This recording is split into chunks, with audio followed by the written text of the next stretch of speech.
খুব চেনা একটা প্রশ্ন, তাই না? কিভাবে মনকে কন্ট্রোল করা যায়? মনে হয় যেন এই প্রশ্নের উত্তর বাজারে কিনতে পাওয়া যায়। মোটিভেশনাল স্পিকার, গুরু সবাই যেন একটা রেডিমেড ফর্মুলা দিতে চায়। কিন্তু আসল সত্যিটা কেউ বলছে না, ওটা যেন আড়ালেই রয়ে গেছে।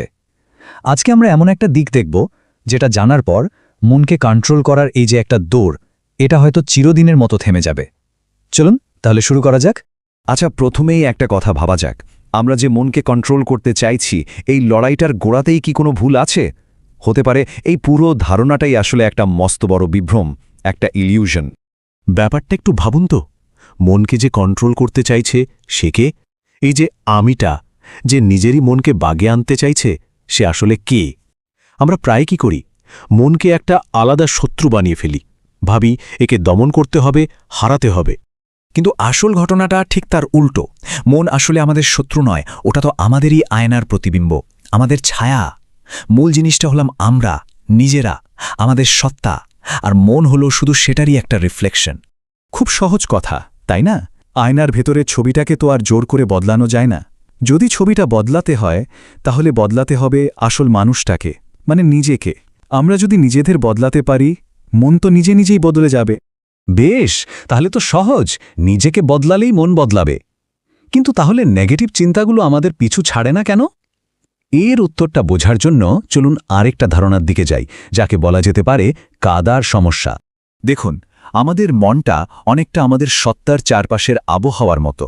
আমরা ভেতর থেকে নিজেদেরকে যা ভাবি, যেভাবে দেখি, আমাদের মন ঠিক সেভাবেই তার চারপাশের পরিবেশটা তৈরি করে নেয়। একটা উদাহরণ দিই। ধরুন একজন মানুষ এক হাঁটুর নোংরা দুর্গন্ধযুক্ত কাদার মধ্যে দাঁড়িয়ে আছে, আর সে সমানে পারফিউম স্প্রে করে যাচ্ছে ওই গন্ধটা ঢাকার জন্য। বলুন তো এটা কি সম্ভব? গন্ধ তো আসবেই। গন্ধটা যদি সরাতে হয়, তাহলে আগে কাদা থেকে উঠে আসতে হবে, তাই না? ঠিক এই রকমই কেউ যদি নিজেকে ভেতর থেকে দুর্বল, অসহায় ভাবতে থাকে, তাহলে তো তার মনে ভয়, চিন্তা, হতাশারই রাজত্ব চলবে। তখন হাজার চেষ্টা করেও ওই ভয়কে দূর করা যাবে না। তাহলে সমাধানটা কি? এখানেই অধ্যাত্মবাদ দুটো দারুণ কনসেপ্টের কথা বলে। একটা হলো অহংকার বা ইগো, আর অন্যটা হলো আত্মা বা সোল। চলুন এবার আমরা শুধু লক্ষণ নয়, একেবারে রোগের মূলে যাই। এই যে আমাদের মধ্যে একটা আমি অসম্পূর্ণ, আমার এটা নেই, ওটা চাই, এই রকম একটা অনুভূতি কাজ করে না? নিজেকে ছোট, অসহায় ভাবা, এটাই হলো ইগো বা অহংকার। আর এটাই হলো আমাদের আলোচনার সেই দুর্গন্ধওয়ালা কাদাটা। আর ঠিক উল্টোটা হলো আত্মা।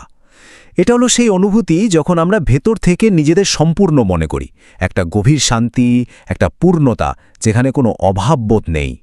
ব্যাপারটা অনেকটা এরকম, অহংকারকে আঁকড়ে ধরে বাঁচা মানে হচ্ছে একটা কাঁটাওয়ালা বাবলা গাছ পুঁতে সেখান থেকে মিষ্টি আমের আশা করা। এটা তো হবে না। আর আত্মাকে চেনা বা জানা মানে হলো একটা আম গাছ লাগানো, যেখানে মিষ্টি ফল পাওয়াটাই তো স্বাভাবিক, তাই না? আচ্ছা, এই পর্যন্ত তো বোঝা গেল। এবার চলুন আমরা ফাইনাল এবং সবচেয়ে জরুরি আইডিয়াটার দিকে যাই। এই নতুন ভাবনাটা নিয়ে কিভাবে বাঁচা যায় সেটাই আপ দেখব। সবচেয়ে বড় উপলব্ধিটা হলো আমরা আসলে ভেতর থেকে প্রত্যেকেই কমপ্লিট, সম্পূর্ণ।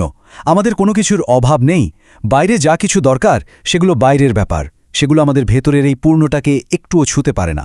আর যখন এই অনুভূতিটা নিয়ে বাঁচা শুরু হয়, তখন কিন্তু মন আর আগের মতো জ্বালাতন করে না। হ্যাঁ, মন খারাপ হতেই পারে, রাগ হতেই পারে, কিন্তু সেটা থাকবে শুধু বাইরের স্তরে। ব্যাপারটা অনেকটা এরকম, ধরুন একটা তাজা রসালো ফল, তার গায়ে যদি একটু ধুলো লাগে, তাতে কি ফলের ভেতরের মিষ্টি রসের কিছু যায় আসে? আসে না।